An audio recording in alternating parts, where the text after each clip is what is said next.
Tantor Audio, a division of Recorded Books, presents America's Forgotten Pandemic, The Influenza of 1918, Second Edition, by Alfred W. Crosby. Narrated by Adamson. Publisher's Note: this audiobook refers to figures, graphs, and tables included in the print and ebook editions of the book. Preface to the new edition. In 1976, when this book was first published, it seemed to be a piece of medical antiquarianism, informative and interesting, I hoped, but with little immediate relevancy to our then-current situation.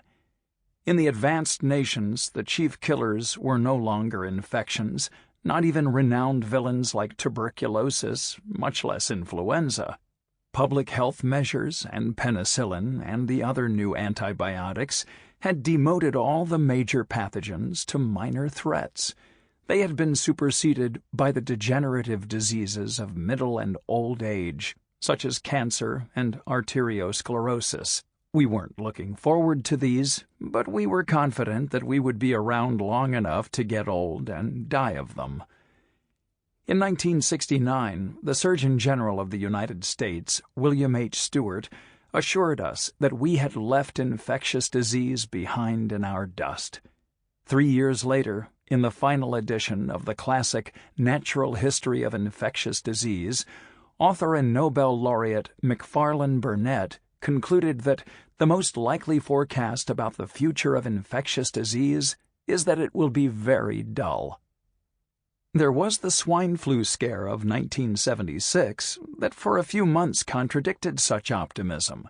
The flu experts told us that we might be on the brink of another experience like that of 1918, when life expectation in the United States plunged by 20 years.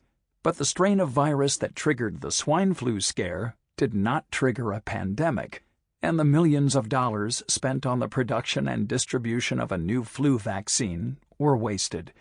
To many outsiders, the whole affair seemed farcical, and the influenza experts and gloom purveyors emerged from the experience with bedraggled reputations. A less significant effect was that my study of the 1918 pandemic lost the patina of contemporary relevancy it had possessed for a while. I didn't mourn the loss. Rooting for a medical disaster because it might help book sales would certainly have qualified me for residency somewhere in the lower circles of Dante's hell. The first Cambridge University Press edition of my book came out in 1989, by which time events had resuscitated the study of infection. AIDS had struck like a thunderbolt, infected legions, and killed thousands, and there was no cure or promise of one. For some of us, the malady recalled to memory what the Surgeon General of the United States Army, Victor Vaughan, had written about the peak of the 1918 pandemic. At that moment, I decided never again to prate about the great achievements of science. But AIDS was a sexually transmitted disease and presented little danger to anyone with a strong sense of self-preservation. To most, it seemed an exception that served to highlight the comfortable ordinary. The experts with white coats and stethoscopes still had things under control, and we would last until the degenerative maladies got us. For certain, the 1918 flu was ancient history, and no more pertinent to our lives than the sweating sickness of Tudor England. In 2003, that confidence is shaking in its boots. AIDS afflicts millions, and the whitecoats still cannot cure it, although they can prolong its victims' lives for years. Tuberculosis, under control a generation ago, has made a comeback with the surfacing of antibiotic-resistant strains. Thugs we never heard of before, Lyme disease and West Nile fever, for example, stalk us in our backyards and parks where we picnic, and jungle monsters like Ebola threaten us from TV screens. The latest fright is SARS, severe acute respiratory syndrome, at first suspected of being a new strain of influenza. It isn't, but the disease is transmitted by droplets in the breath like flu, that is to say, stealthily and swiftly. As I write this, SARS has spread from southern China, allegedly its point of origin, to other locations in Eastern Asia and to North America and Europe. It is well on its way to circling the globe in a matter of weeks. SARS has flu-like symptoms: runny nose, sore throat, aches, and fever. There doesn't seem to be any cure more effective than bed rest, as was so with the 1918 flu. A careful and conservative estimate of those who died of influenza in the World War I pandemic puts the number at a minimum of 30 million, 3 times the number of combat casualties of that conflict. Today, we have antibiotics to cure the deadly secondary infections that so often followed on the heels of the 1918 flu, which should reduce the death rate of any similar pandemic. We know vastly more about that flu virus than we did that year or when I first wrote about it. Dr. Jeffrey Taubenberger, Ann Reed, and their associates have examined tissue samples preserved since 1918 to 19 by the U.S. Armed Forces Museum of Pathology in Maryland and by the permafrost in Alaska, and have reconstructed much of the genome of the pandemic virus. We have vigilant worldwide surveillance systems, like Japan's National Institute of Infectious Diseases, the United States Centers for Disease Control, and the World Health Organization, to watch for new flu epidemics and new strains of viruses. We have institutions to produce vaccines to counter any new strains. We are even making some progress in at least ameliorating the effects of viral diseases like influenza. But we don't know yet what made the 1918 virus so dangerous, and so we don't know yet what to do to stall the return of that or any similarly dangerous flu virus. Furthermore, we live in a world that has become, in some ways, a better place for nasty viruses and a worse place for us than it was in 1918. The flu virus seems a poor choice for bioterrorism, but our globalized transportation systems increase the probability of natural pandemics of influenza. In 1918, the fastest way to cross oceans was by steamship. In 2003, thousands of us daily and tens of millions of us annually make such trips in aircraft, at speeds not far short of that of sound, carrying with us in our lungs and bowels, on our hands and in our hair, microorganisms of all kinds, including pathogens.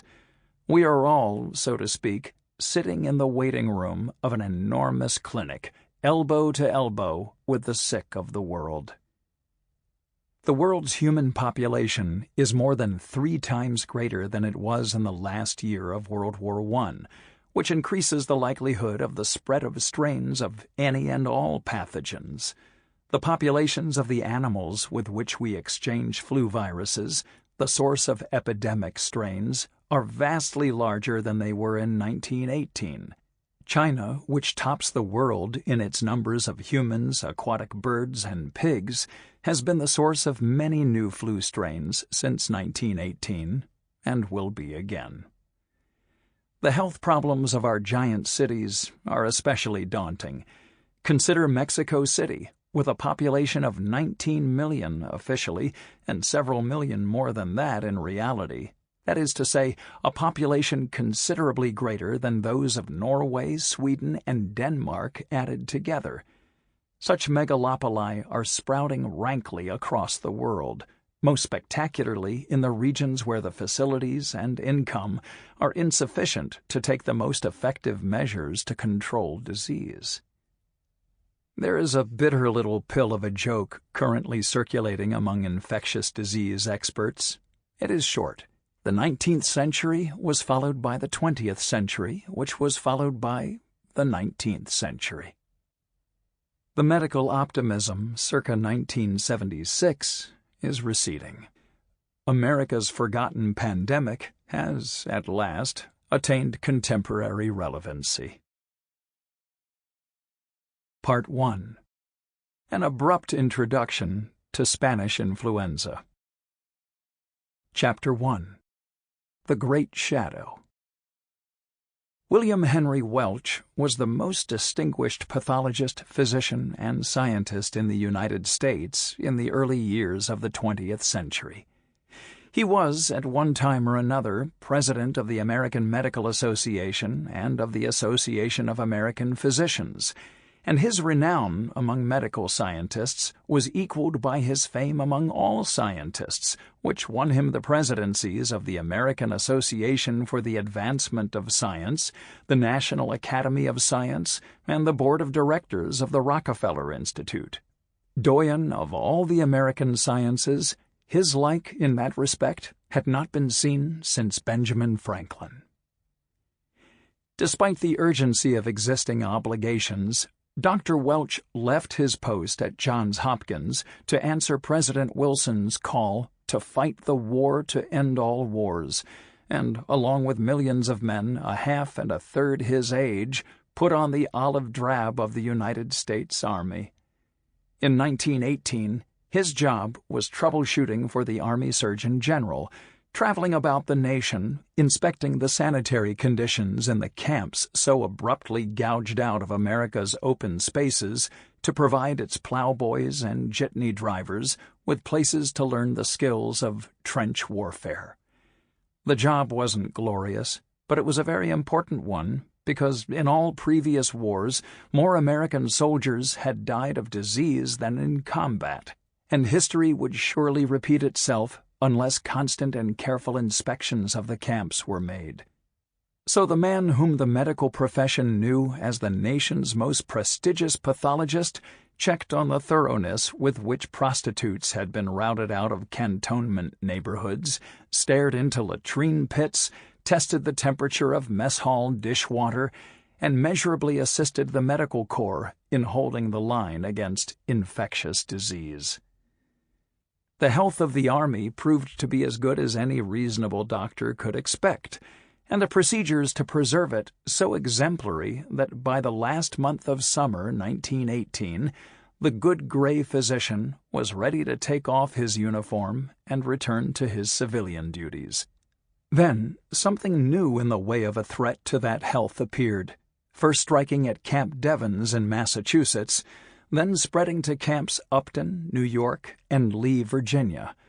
The Surgeon General's office dispatched Colonel Welch to Devens to find exactly what was the cause of the hair-raising telegrams originating there. By the time he arrived on September 23rd, the disease, it was being called Spanish influenza, was reported among civilians from Maine to Virginia, and news of it was coming in from scattered locations all over the nation. The number and quality of the medical experts converging on Devens are a measure of the government's concern. Included in the group were Welch, Colonel Victor C. Vaughan, another ex-president of the American Medical Association, Rufus Cole of the Rockefeller Institute, and Simeon Walbach of the Harvard Medical School. Camp Devens, located about 30 miles west of Boston, on a well-drained plateau of meadows and woods, had only one characteristic to qualify it for the traditional military epidemic. It was overcrowded, with 45,000 men, 5,000 of them under canvas, jammed into an encampment built for 35,000. The cantonment was over capacity for the very good reason that the United States was involved in a war several times more prodigal in its appetite for fighting men than any previous war in history. Where General Grant had called for hundreds of thousands of American soldiers, General Pershing and his French superior, General Foch, called for millions. 35,000 officers and men had already trained at Devens in the first year of its existence, and almost all of them were already in France. Now the training of the brand-new 12th Infantry Division was underway, to the distant thunder of America's first major offense of the war, the Battle of Saint-Mihiel. The 12th's commander, Major General Henry P. McCain, had arrived at Devens at 10 a.m. on August 20th, and announced his firm intention to have the division ready for embarkation to France in 14 weeks. Range firing would be carried on all hours of the day while it is light enough to see a bullseye. 3 weeks later, he found himself commander not of a division well on its way to becoming the crack outfit of his dreams, but of a division which was very sick and possibly getting sicker faster than any other similar outfit in the world. Word of Spanish influenza was heard from Boston as early as the very first days of September, but when the first Devens victim, a soldier of Company B, 42nd Infantry, went on sick call on the 7th, his illness was diagnosed as cerebrospinal meningitis. The abruptness of the onset of the disease and the degree to which it overwhelmed the patient, the technical descriptive term is fulminating, seemed far too extreme to be attributed to influenza of any kind. After all, influenza, flu, grip, G-R-I-P-P-E, or grip, G-R-I-P, whatever you called it and however you spelled it, was a homey, familiar kind of illness. 2 or 3 days in bed, feeling downright miserable, a week or so feeling shaky, and then back to normal. Call it a bad cold or call it flu, it was an annual occurrence in most families, and not a thing of terror like smallpox or typhoid or yellow fever. Epidemic maladies like the latter were a danger, not just an inconvenience, and doctors were legally obliged to report them to their boards of health. But few health departments in the United States or the world thought enough of influenza to make it a reportable disease. The following day, a dozen men of Company B showed up at the hospital, apparently with the same sickness as their comrade, and medical officers began to question the original diagnosis. The fever, headache, prostration, and abruptness of onset of meningitis were there, but the most obvious external symptoms were those of disease of the upper respiratory tract, cough, drippy nose, sore throat. The patients complained of aching backs and legs. On September 12th, a definite diagnosis of influenza was made. By September 16th, 36 members of Company B had been sent to the hospital with influenza, and the disease had spread to other companies and regiments. Daily hospital admissions, only 31 on the second day of the month, soared to 142 on the 10th, and to a peak of 1,176 on the 18th. By that day, 6,674 cases of influenza had been reported in Devens. Influenza often spreads explosively. That is the most obvious sign by which to differentiate between it and the usual run of bad colds. But the 1918 flu was unique in one way at least. No other influenza before or since has had such a propensity for pneumonic complications. And pneumonia kills. The news that greeted Welch when he arrived at Devens on September 23rd was that 12,604 cases of Spanish influenza had been officially reported since the 7th of the month. How many more mild cases were still in the barracks spreading the epidemic, no one could say, but at least the number of new cases of flu being reported was falling off. That number was down 250 from the previous day and had been dropping since the 20th. But the spread of pneumonia was accelerating. The hospital's clerical system was breaking down under the volume of paperwork created by the epidemic, but Colonel Welch could be told that there were at least 727 cases of pneumonia. When the clerks finally caught up with the pneumonia statistics 4 days later, they discovered that the hospital had 1,902 cases of pneumonia under its care, and the number was still rising. The Boston Globe reported that in the 24 hours preceding 7 a.m. of September 23rd, 66 men, all of them probably in the peak years of physical prowess, had died. The statistics boggled Welch's mind. The sight of lines of sick men shuffling through the cold, penetrating rain to the hospital gave him no encouragement about the immediate future. He needed no stethoscope to conclude that the problem for many of them was lung failure. He could see that at a dozen paces. some of them stumbling along, the blankets over their shoulders soaking up the fine drizzle, were turning blue and even purple. And when the sick reached the hospital, where was there room to put them? And how many physicians and nurses were there to care for them? The hospital was typical of those thrown together by the Army, a maze of dozens of wooden buildings connected by what seemed miles of corridors.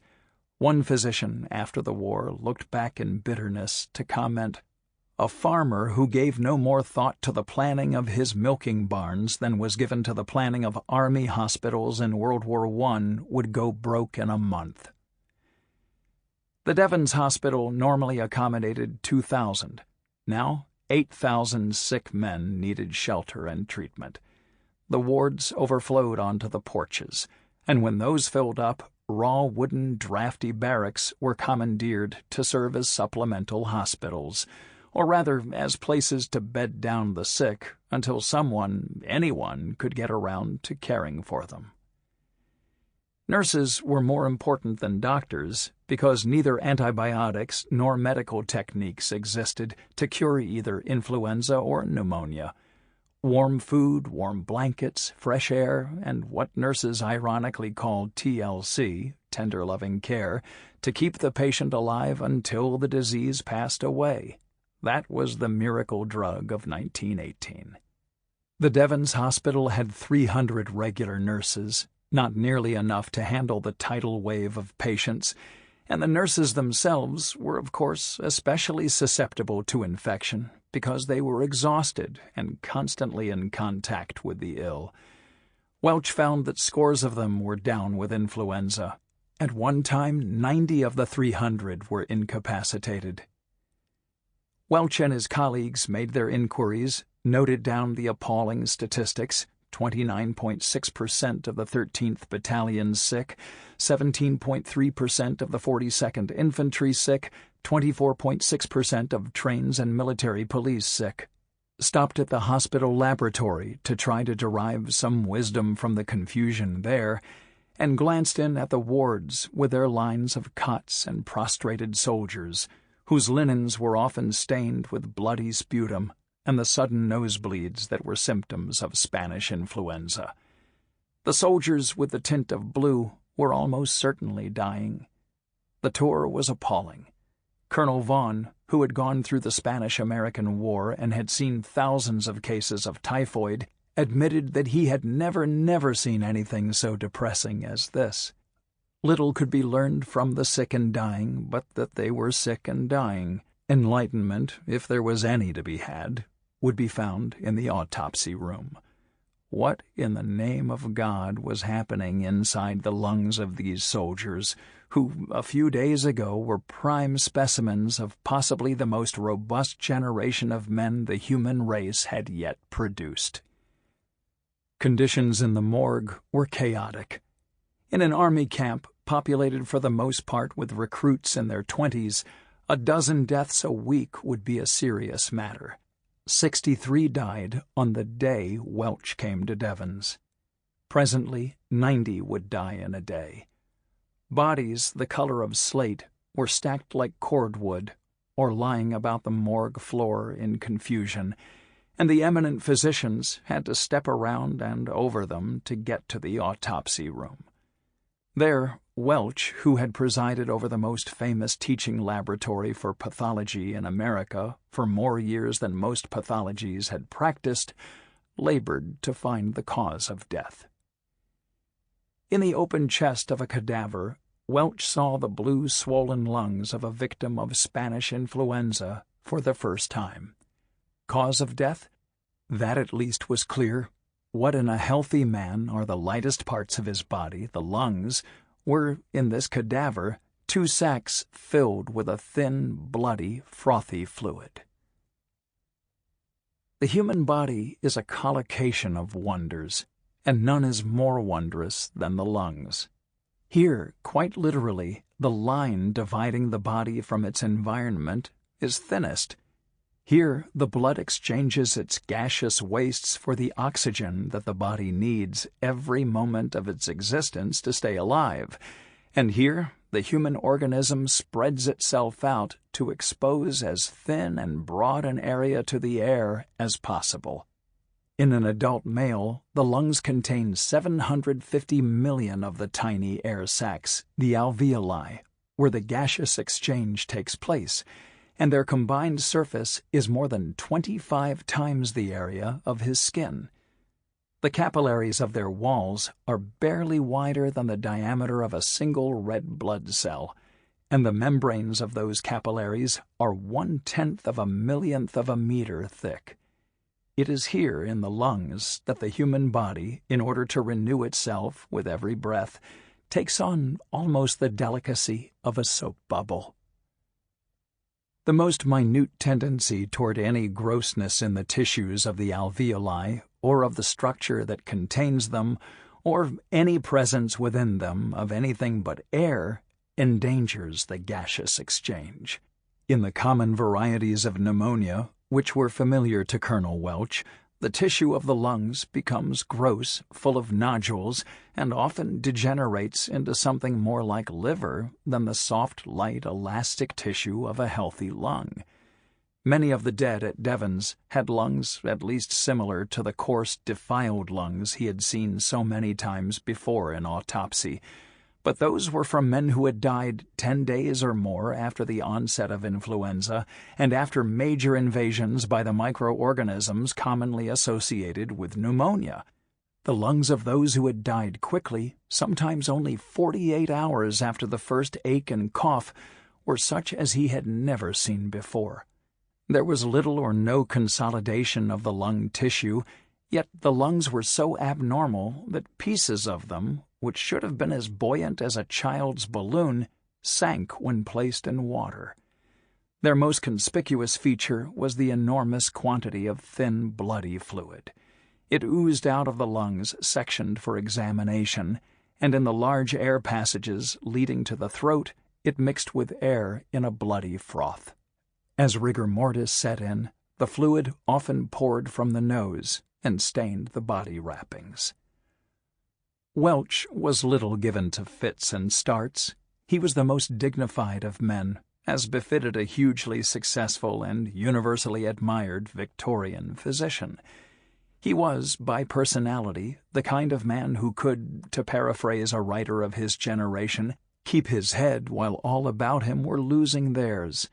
Furthermore, he was a pathologist, and by profession accustomed to a daily routine of horrors.